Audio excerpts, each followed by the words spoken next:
Good evening. Since 9/11, the Department of Homeland Security and TSA has been tasked with keeping our skies safe. But after more than a decade, some travelers are still not getting the message, and TSA screeners remain vigilant about what's in your bag. Long blades, switchblades, revolvers, and pistols. This display looks like an exhibit at a gun and knife show. It's actually weapons some passengers tried to get on planes in Mississippi. We see knives, cutting devices, items that could be used as bludgeoning devices aboard an aircraft.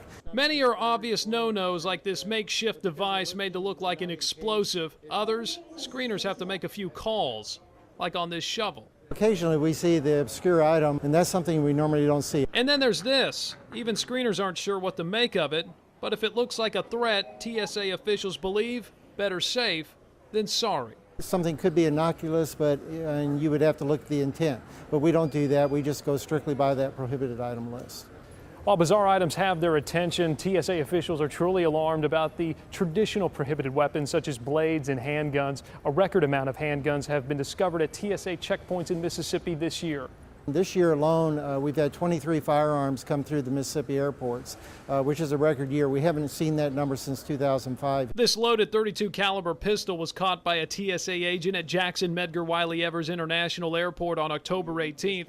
And for every item surrendered to the TSA, you can bet on an excuse. The reason we hear most often when a person brings a firearm through a checkpoint is, gosh, I didn't know it was in my bag, or I forgot I had the firearm with me. Regardless of the reason, guns are immediately turned over to law enforcement with the possibility of criminal charges. Meanwhile, TSA carry-on guidelines have remained consistent for several years. Despite the discussion of changes, small knives and athletic equipment like baseball bats are still not allowed. The agency's 311 rule for liquids is also in effect. TSA officials say many travelers complain about how long the screening process takes. They add that for every prohibited item they have to stop and examine, it makes the process even slower for everybody in line. So they encourage passengers to practice some carry-on courtesy. Back to you.